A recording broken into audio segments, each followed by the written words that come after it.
Les vrais sujets.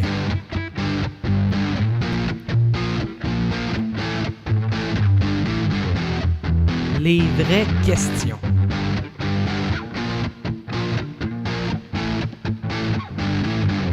Les vrais débats.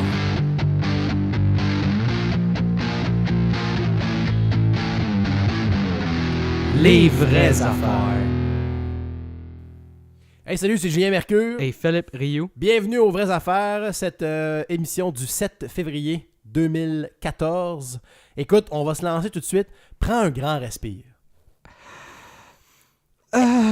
Est-ce que ça sent les élections provinciales, oui ou non? Oui. Oui, moi je pense qu'effectivement on a des relents de ça, tranquillement. Il y a la date du 14 avril, semble-t-il, qui serait tranquillement avancée comme date possible d'élection. J'aime beaucoup j'aime beaucoup quand les gens critiquent les politiciens qui disent, ou qu'on voit que visiblement commencent à parler d'élection et là, de regarder. Oui, mais tous leurs meters de on devrait-tu aller à l'élection sont positifs. Qu'est-ce que tu penses que des politiciens font le soir quand ils ont de quoi à penser à? Ils checkent s'ils peuvent aller en élection. Oui, This is what they do. D'ailleurs, François Gendron est sorti récemment pour dire qu'il était Logique. plausible. En fait, il a dit que c'était logique de penser à des élections. Que- Avant de dire, what do you think are we doing? Mais C'est plus comme, spécifiquement qu'il y ait des élections déclenchées par le PQ avant le dépôt du budget. Ouh. C'est ce qui est sorti, là. En fait, là, ça pourrait être bon, parce que justement, une crise du budget, ça peut être une bonne manière de mettre en reflet des faiblesses au lieu de juste déclencher ça avant.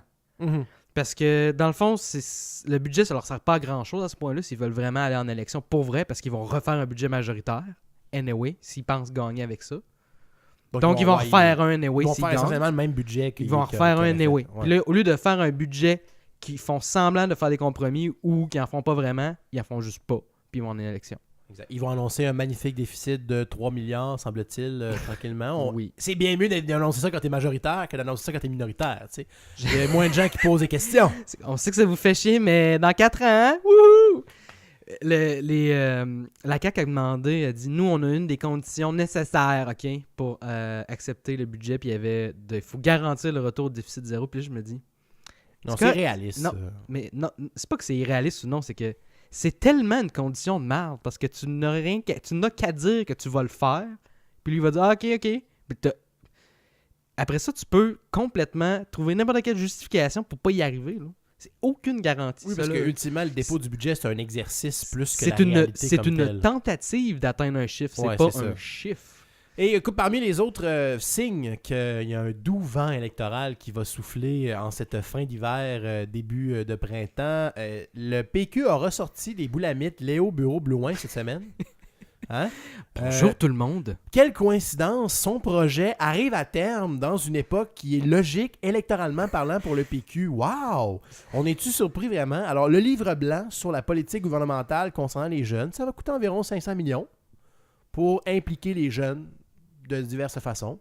J'ai pas tout vu les détails de ça, mais c'est un signe qu'on sorte cette icône-là d'une autre époque quasiment maintenant, quand on regarde ça. Il est pas si vieux que ça quand même. Non, mais d'une autre époque dans le sens que sa pertinence politique est issue d'une autre époque. Mais en fait, c'est qu'ils viennent solidifier une partie de leur électorat, c'est tout simplement Et qui est les jeunes, qui est les jeunes. qui sont absolument pas interpellés par le débat sur la charte.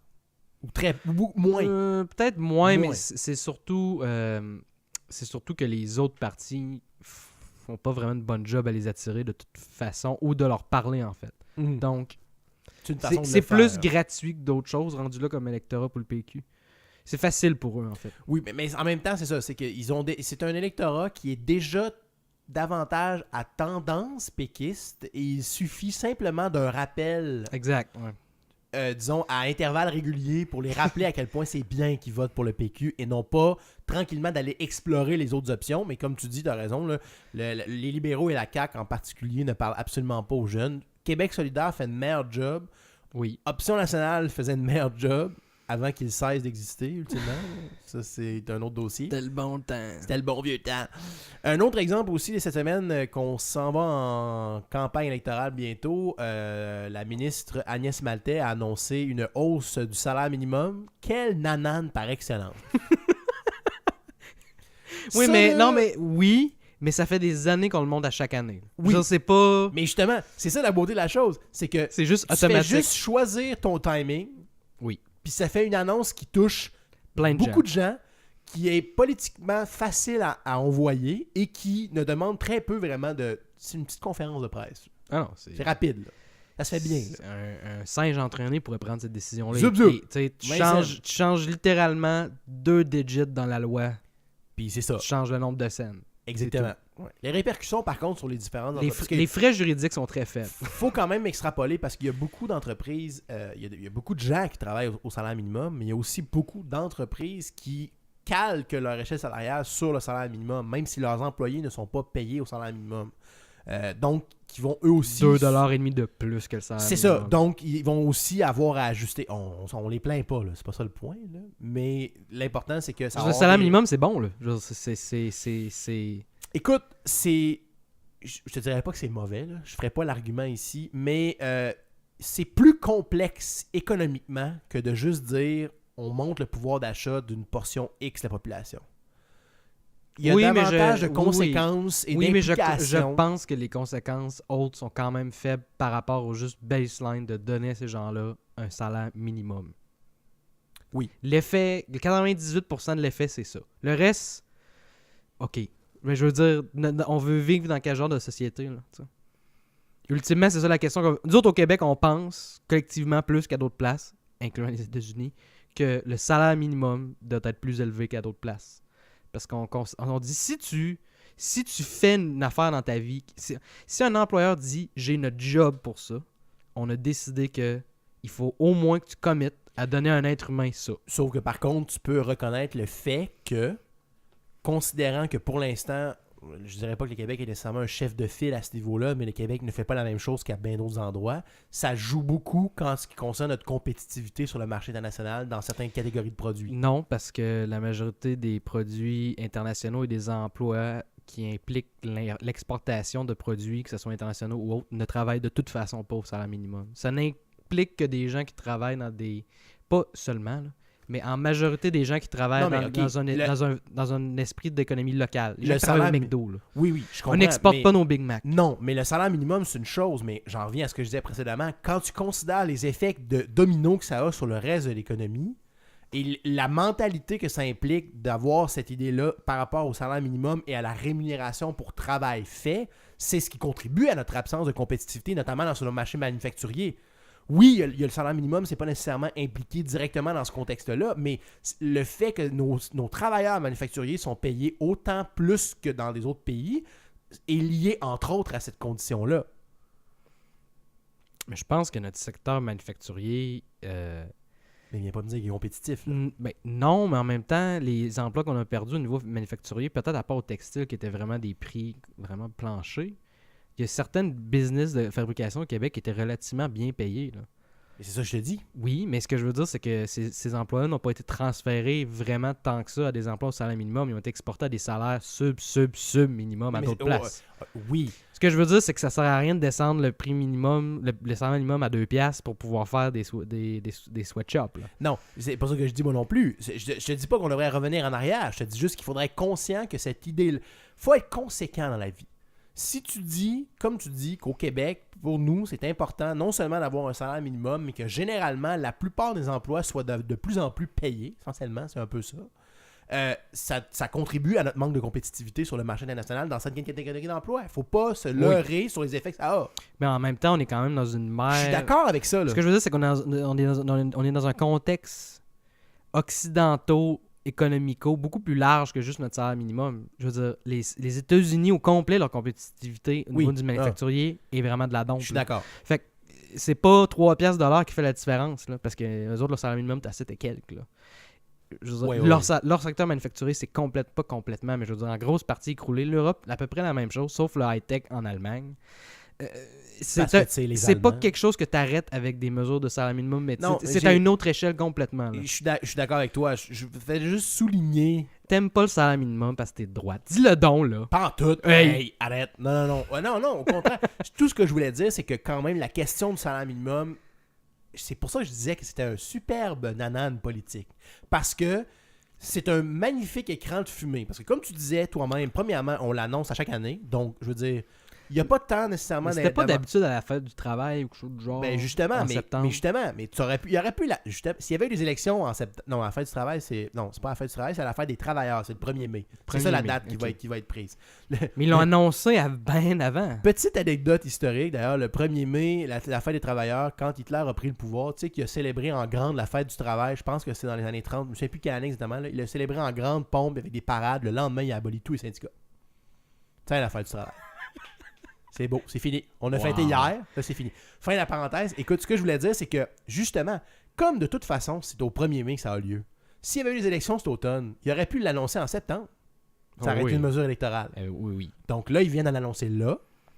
Tu vas me dire, il aurait pu l'annoncer le 31 avril. 30 avril. Mais, sauf erreur, l'augmentation du salaire minimum qu'ils ont annoncé n'est pas nécessairement dans la lignée des autres augmentations du salaire minimum. Je crois que c'est une augmentation, entre guillemets, plus importante que d'habitude. C'est 20 cents. C'est ça. D'habitude, ils mettaient 10 cents, non, 5 cents. Non, mettez 20 cents? Non, c'est pas mal dans la même lignée. C'est juste une nouvelle augmentation.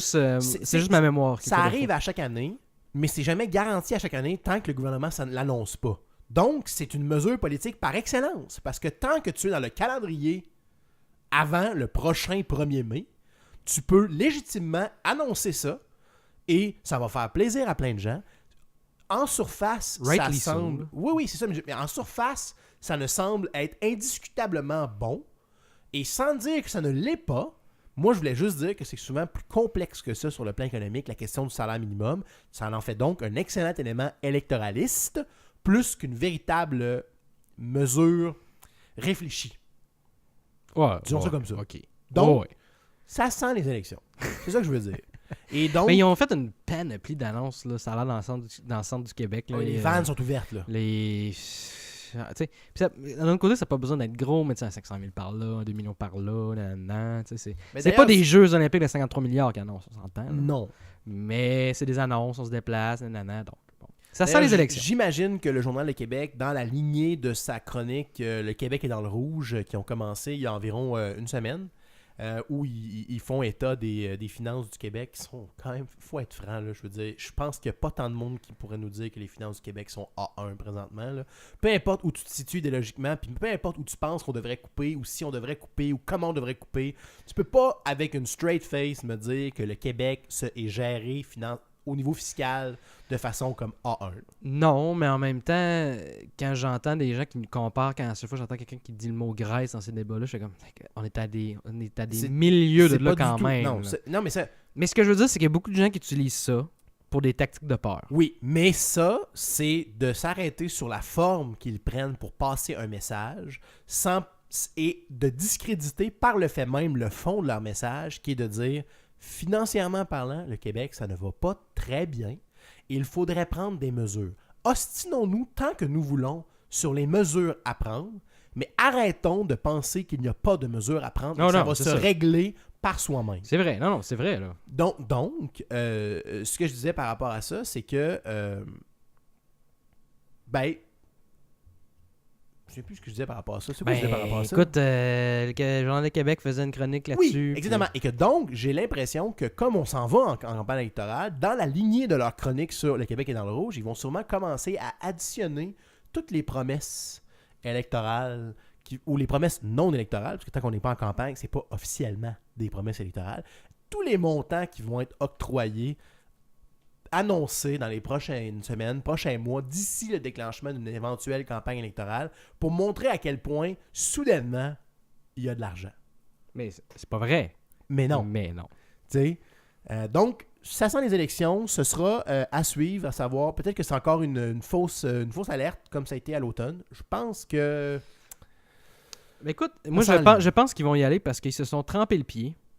Ils ont dit genre, l'eau est comme tiède, mais pas assez chaude à notre goût. Là, ils sont en train de se retremper le pied et l'eau est plus chaude qu'ils l'avaient anticipé ou assez chaude pour leur dire qu'ils sont sur une pente qui monte.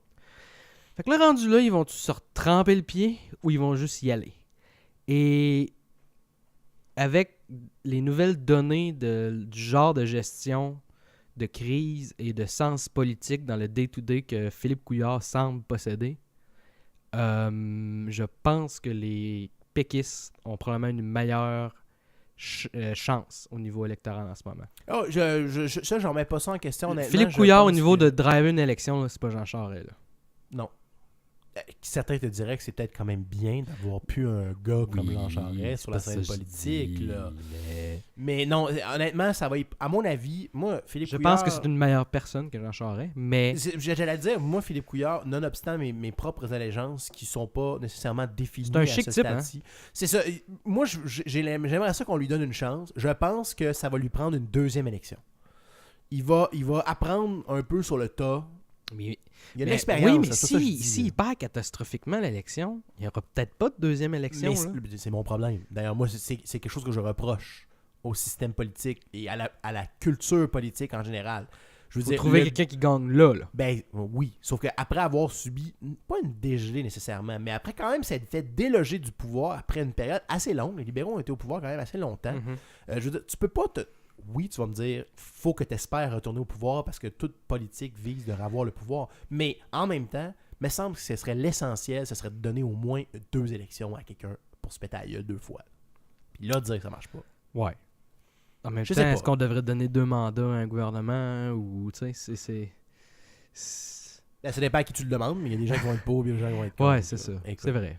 Donc, ce sera à suivre, ce dossier-là. Moi, je voulais t'amener sur une annonce qui est passée, je dirais pas sous silence, ça a quand même été dans l'actualité un peu, mais le rapport aux États-Unis concernant les impacts potentiels environnementaux du pipeline Keystone XL, qui était, somme toute, relativement favorable au projet. En fait, relativement neutre. Essentiellement, ce que le rapport disait, c'était qu'il n'entrevoyait pas de risque indu par rapport à une augmentation de la production au niveau des sables bitumineux dans le Ouest canadien à cause de la construction d'un tuyau. Essentiellement, c'est un tuyau. Hein? Donc, ce sera à voir, est-ce qu'il va avoir l'approbation éventuellement du Congrès, du président américain pour ce projet-là. Qu'est-ce que t'en penses? C'est quoi ton point là-dessus? C'est quoi ton opinion? Le problème que j'ai avec le Keystone, c'est que c'est un très, très long pipeline. Contrairement au... Il y a un autre pipeline qui veut construire qui va de l'Alberta vers la Colombie-Britannique direct entre guillemets, parce qu'il y a rocheuse dans le chemin, mais en distance. C'est beaucoup, beaucoup moins long. Et bon, ça l'amène le pétrole à... Ultimement, tu vas amener le pétrole à l'eau. Hein. Tu veux mettre tout ça dans un gros bateau et shipper ça où est-ce qu'ils en ont besoin.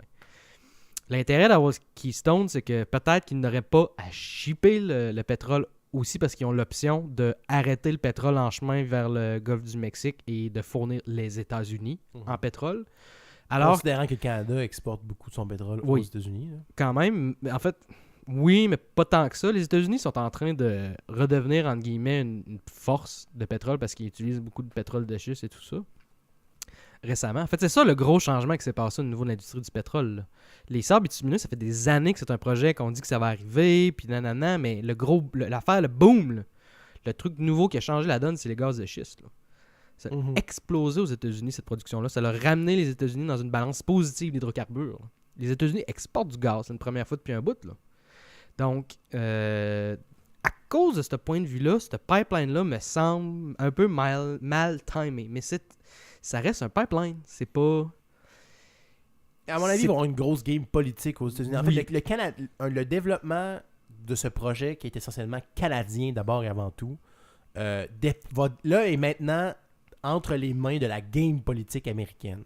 Parce que, oui, Obama, présentement, attend la réponse de différentes agences de son gouvernement par rapport au rapport qui vient d'être soumis. Là. Ils vont réagir par rapport à ce rapport-là. Mais aussi, ultimement, il est le maître, on vient de parler de mesures électorales, là, il est aussi le maître de quand il va prendre une décision finale sur ce dossier-là. Il n'y a plus de deadline. Présentement, il n'y en a pas. Donc, je pense que Barack Obama va juste peut-être froidement se poser la question, est-ce une bonne décision pour le peuple américain de permettre ça ou non? Il va pas nécessairement embarquer d'autres éléments. Oh, écoute. Ben oui, mais moins que s'il était à son premier mandat, par exemple. OK, mais il faut pas quand même pas négliger le fait que c'est un démocrate et que même s'il ne se ferait pas, il n'est pas en lice pour être réélu après ses 2 mandats, il veut quand même promouvoir la marque, parce que c'est rendu ça aux États-Unis, la marque démocrate pour le bénéfice de son éventuel successeur à la candidature de la présidence américaine du côté des démocrates. Donc, je pense que ça va quand même faire partie de la game politique aux États-Unis, cette annonce-là. Et, entre-temps, ça fait les choux gras des environnementalistes qui disent à qui veut l'entendre que c'est le pire projet depuis le génocide, essentiellement. C'est un tuyau. C'est un tuyau. Qui a des risques de fuir. C'est ça. OK. Il y a des risques de fuir. Mais, je veux dire, ultimement, c'est comme n'importe quel autre système de transport de pétrole. Mais en fait, oui, sauf que le point qui était observé par le rapport en question, c'était de se demander si on construit ce pipeline-là, est-ce que ça va entraîner une augmentation de l'exploitation des sables bitumineux au Canada qui sont mauvais pour l'environnement. Donc, le pipeline deviendrait mauvais pour l'environnement, pas à cause de son risque d'accident, mais à cause qu'il entraîne un développement dans une industrie polluante. Oui, mais la question de rendu là, c'est est-ce que juste les gens des sables bitumineux, s'ils se font refuser l'Excel, vont juste faire un autre pipeline qui va aller en Colombie-Britannique puis ultimement exporter autant de pétrole anyway? Ce que je veux dire, c'est que ultimement, c'est plus la décision des États-Unis de dire est-ce qu'on en profite de ces tar sands-là ou non? Ouais, exactement. Il y a une question morale. Ces tar sands-là, ils vont se faire miner. Ouais, c'est ça, exactement. Fait que ultimement, tu te demandes juste à qui va en profiter ou non. Considérant que si on se réfère à notre discussion de notre dernier épisode, tu sais, le pétrole, on a encore de besoin pour un bout. Là. Peut-être pas à titre d'énergie que l'on consomme, mais à titre de matière première que l'on utilise. Le pétrole, c'est plein de qualités. Là.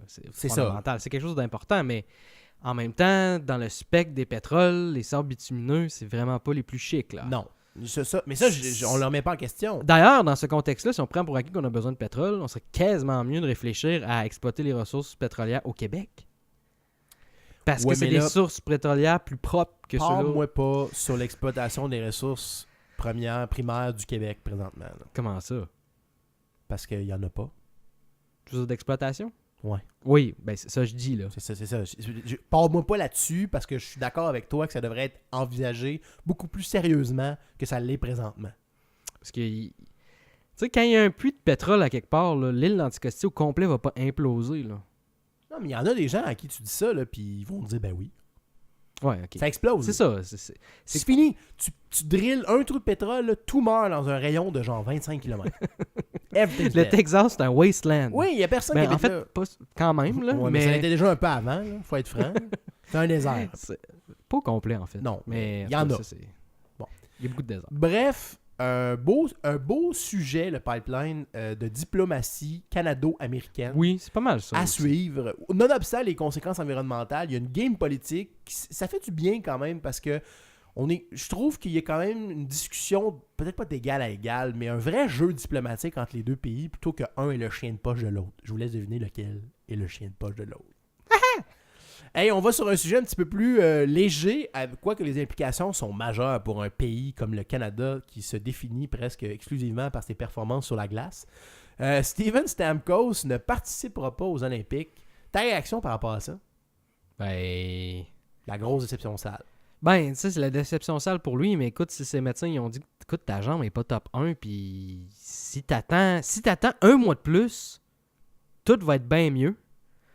Ça risque pas de... Ça sert à rien qu'il aille prendre un risque de se le recasser ou de faire quelque chose de plus grave pour sa carrière à long terme. Donc... Et d'ailleurs, même avant cette annonce-là, moi j'avais écouté une couple d'émissions où il y avait des analystes qui disaient mais tu sais, mettons il est éclairé par les médecins, là. Il a la permission mais les gens à l'interne là, savent qu'il est à 75-80% de stabilité.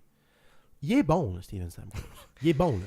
Mais est-ce que tu prendrais vraiment Steven Stamkos à 80% au lieu de, par exemple, je sais qu'on en revient tout à cet exemple-là, au lieu d'un Martin Saint-Louis complètement en feu à 100%?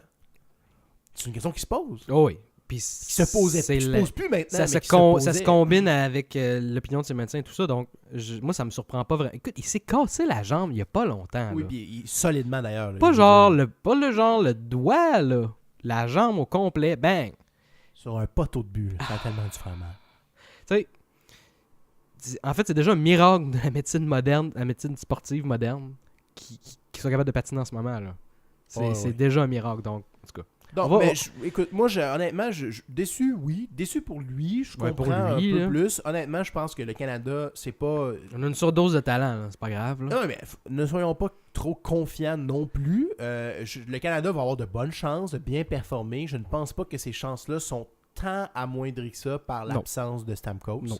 Mais bon, écoute, c'est un storyline qu'on avait à suivre. Hey, un anniversaire, j'aime ça, habituellement je fais une petite chronique anniversaire, mais là j'en ai un qui est genre awesome. Cette semaine, nous avons fêté les 10 ans de Facebook. Oui. Et ça a occasionné plein de vidéos sur la rétrospective de vos contributions personnelles à votre Facebook. Ça pollue les walls de tout le monde. Ben, pollue dans le sens neutre, là. Je veux dire, c'est bien beau que le monde leur fasse une petite vidéo sur leurs photos, puis les posts qui ont marché le plus, puis c'est correct.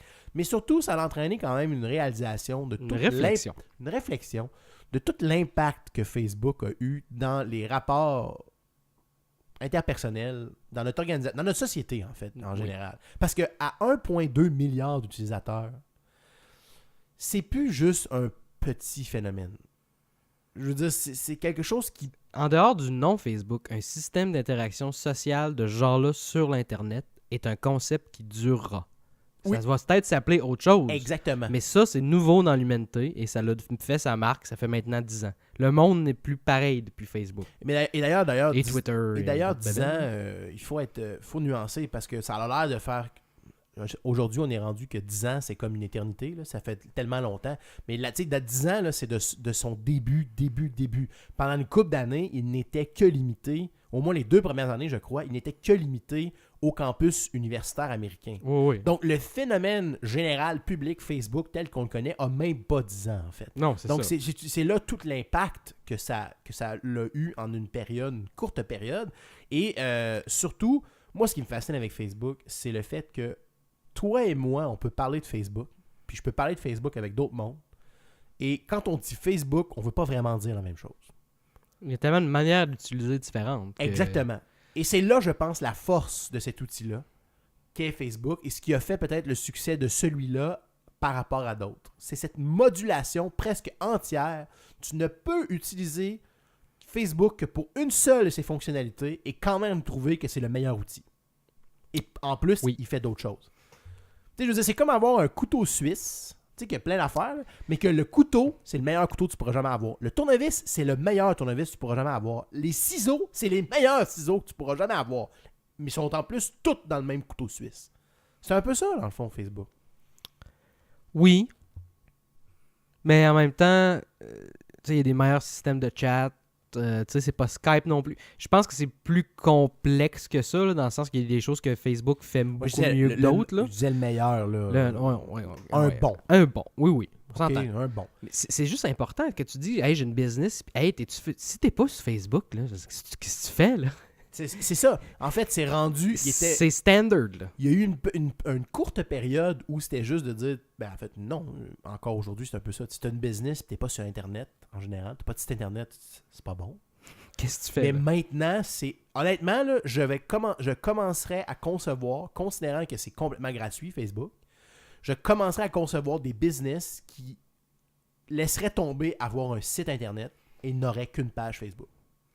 Ben, ça dépend de quel genre de business que tu as. Évidemment. Mais oui, il y a des genres de business que c'est complètement suffisant, là. Exactement. Et ça, en soi, c'est... Un magasin d'électronique en ligne, non. Mais si tu es une organisatrice d'événements, tu peux avoir une page Facebook. À titre personnel, à titre de travailleur autonome, là, c'est... Oui. C'est des merveilleux outils d'expression. Puis moi, j'aimerais peut-être... je pense que... Moi, je rentre d'autres choses que Facebook dans ce genre de spectre de choses de l'Internet qui sont merveilleux, qui changent le monde. Tu sais, je rentrerais là-dedans Twitter, je rentrerais là-dedans YouTube, je rentrerais là-dedans Reddit aussi. Mais tu rentrerais Internet. Oui, Internet, mais c'est quand même des plateformes sociales de contenu produit par les utilisateurs. OK, tu parles du Web 2.0. Oui, c'est ça. Le web d'interaction et d'expression personnelle qui n'est pas dirigé par une entité supérieure, etc. Et tu sais, d'ailleurs, là, justement, le Web 2.0, là, bon, c'était fashion, honnêtement, c'est vraiment complètement passé de date maintenant. Là. Ça l'a pris 6 mois. Je veux dire, c'est devenu réalité. Mais ce que je veux dire par là, c'est plus next-gen, c'est en ce moment. C'est gen. C'est ça. Et en fait, ça convient avec ma conception de dire que, tu sais, Internet, on a genre pas encore vraiment vu les potentiels de transformation de nos vies que ça a intrinsèquement, parce qu'on est rendu essentiellement à la deuxième étape. Mais tu sais, pensez juste à ça. Là. Si vous avez un kid là, de 2 ans en ce moment, un kid commence à parler. Dans quel monde il va vivre? Puis tu essaies d'y expliquer comment on vivait avant Internet. Tu commences à manquer de mots, puis tu commences à réaliser à quel point il ne comprendra pas ce que tu veux dire. Là.